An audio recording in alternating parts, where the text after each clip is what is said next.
The Parkville neighborhood of Hartford, Connecticut has become home to many creative, small businesses and entrepreneurs. With its rich history in manufacturing and American ingenuity, the area has become a unique backdrop for a burgeoning and eclectic music scene. On the Parkville Sessions, we explore the neighborhood with touring musicians, experiencing the local flavors and culture along the way. I'm Rosanna Kay, and this is the Parkville Sessions, where live music meets Hartford history.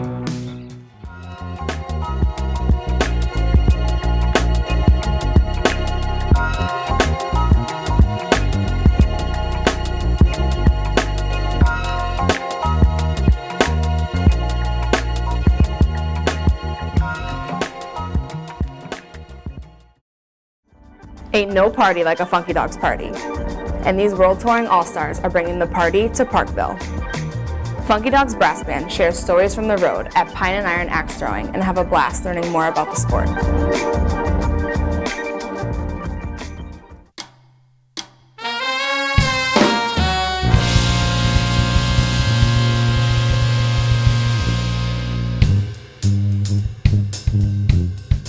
This song coming up is called Love Don't Cost a Thing by the Funky Dawgz Brass Band.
we are here with members of the Funky Dawgz Brass Band. Hey guys, how you doing? Hey, how you doing? Can you guys just start with telling me who you are and what you guys play in the band? My name is Aaron Eady, and I play trumpet. Nice. John Singham, play drum. Marvin McNeil, trombone.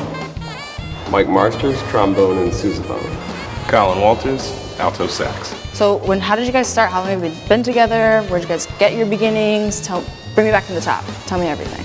So we started at the University of Connecticut, and I was the assistant director of the marching band and pep bands, and all these guys were in the marching band and pep bands. Actually, they were the all-star standout Very nice. members, and one of my duties as the assistant director, we had to take the pep band to one of the women's basketball tournaments, and it happened to be in New Orleans, so I was inspired by the street bands, and that was in 2004, and then fast forward to 2012, I think. All these guys were in the band at the same time, and I said, if it's time to start, if I was ever going to do it right now. Time is now. And then they said okay, they joined, and they took the band and exploded with it.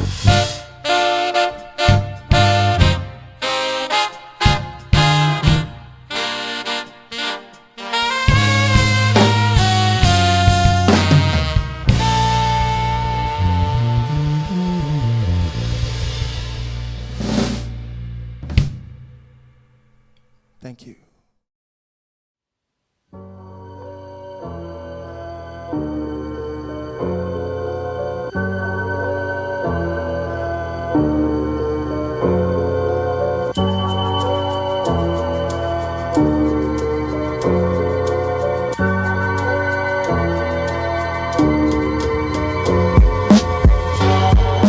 My name is Sean. I'm a worker here at Pine and Iron. This is an axe throwing facility. I'm a coach here at Pine and Iron, and I teach people how to throw axes. So how it works here, guys, at Pine and Iron, I want to tell you a little bit how the scoring goes in terms of our board. Okay? So the point system for the target, the outer ring is worth 1 point. All right. Inner ring is worth 3 points. Bullseye is worth 5 points. Okay. These two blue dots at the top are called clutch. Okay. You can only go for clutch in frames 5 or frames 10. Right? You do have to call out clutch before you go for it. If you do call it out and you do land it, these are worth 7 points. All right. Don't be that guy to lose on a clutch. It's happened to me before. All right. All right. In order for any of the points to count, the axe has to stick in the board. Okay.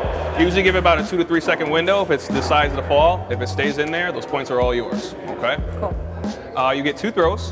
Best score out of those 2 throws is the one that you keep. All right. Sound good? Sounds good. So I'm going to show you guys how to perform the demo throw, all right? So what you want to do is you want to have both hands on the axe, okay? All the way to the bottom of the axe if you can, all right? So what you want to do is you want to be right in front of the line like so. What you want to do is make sure your arms are somewhat bent, but keep them straight throughout the entire process. You want to bring it back over your head, step forward, and release the axe, okay? You don't have to put any flick into it at the end. You literally just have to release it and it will rotate on its own, okay? Let me show you guys how it's done. Boy. Simple as that.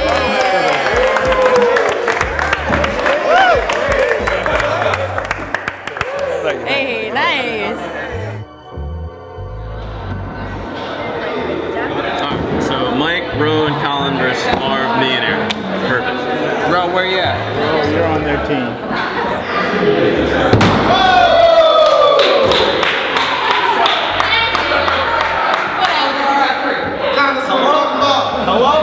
Yeah, it was a bullseye. Okay. That's it, dude. We're not losing this game. What's going on, everybody? We're the Funky Dawgz Brass Band. We came to have a great time tonight at Pine and Iron, axe throwing. We gonna turn it up in here like nobody's ever turned it up. We hope you enjoy the show tonight. Hey.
so besides New Orleans and obviously influence from your marching band, is there any other inspirations you guys pull from?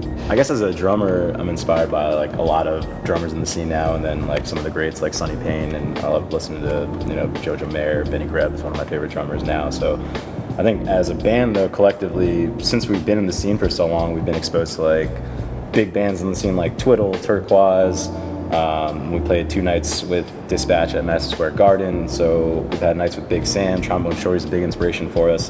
So I think even being embedded in the scene has enabled us to go to these big festivals like in Okeechobee, where right after we played, it's Waka Flocka Flame, Logic, Usher, and Wiz Khalifa. Like they're playing the same stage that we just played. So when I'm thinking like, okay, Usher's touring with The Roots, Questlove's literally playing on the same rise that I played. So that's crazy. A lot of the inspiration comes from just being able to be in that circuit. And to go off of what John was talking about, the inspiration comes from them not being selfish and giving us those little tips and including us, bringing us into the fold. A couple of weeks ago, we did something with Doug Wimbish, and he pulled us aside after the show and said, "Have some ideas. We can do some projects together. This guy's bass player, Living Color, and all this, and just to be very genuine about it as musicians, not as business people, but as musicians creating music, and to give us that respect." Yeah. And a lot has to do with the respect that the members of the Funky Dawgz have for the music, for each other, and also for the business. And I think that sets us apart in a way, is when we go in, we have people see that genuine respect and love of the music. And, that's beautiful. And not bringing that ego to the arena.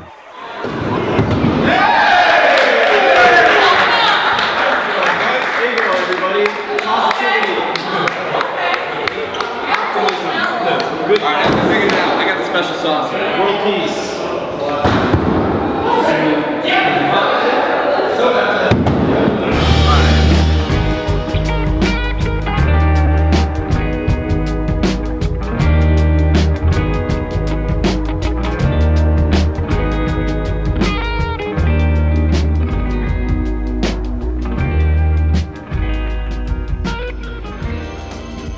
We're here with Sean and Kim, Pine and Iron axe throwing.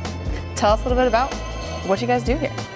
Yeah, so we're coaches here. I help mainly at the front desk, making sure everyone has a lane, help with reservations, just making sure that every one of our customers has a really great experience here. So we just like to make sure it's fun, safe, and a cool new activity that everyone can enjoy. That sounds really fun. So can you walk us through what an experience is like here at Pine and Iron? You walk in the door, what happens? You walk in the door and everyone's really excited and amped up and ready to learn a new skill. So we kind of walk through what it's going to be like. We let them know that you're not going into this blind. You have a coach who's going to walk you through the whole experience.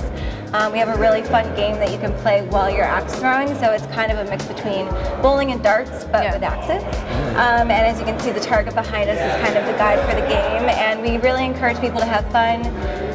Be competitive, but not too competitive, because everyone's a beginner, and we end up having people walk out of here who never thought they'd be able to throw an axe. Like me. Yeah, and they win the game, and they feel like they're kind of an expert, and they have a new skill. So it's a really, really cool thing.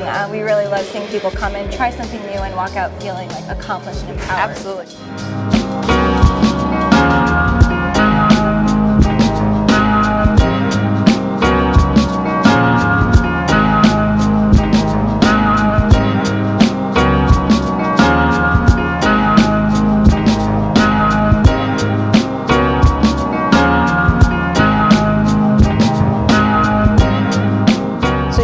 New to the Parkville neighborhood, welcome. Thank you. How do you like it so far? We love it. The community here is so warm and welcoming.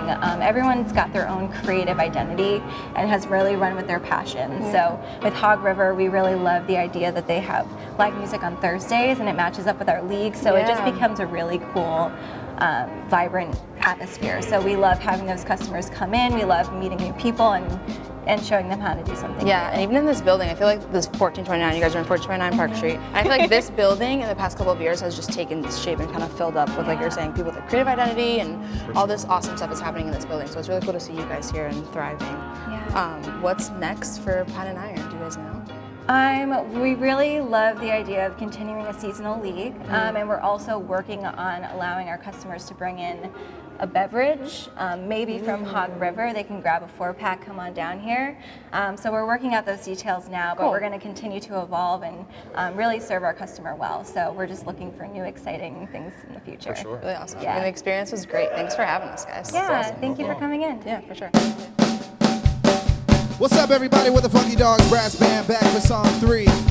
This song is called Kitchen Blues because we cook this up in the kitchen. We hope you enjoy your meal today. Your musical meal from Tommy's Kitchen, baby.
Thank you very much.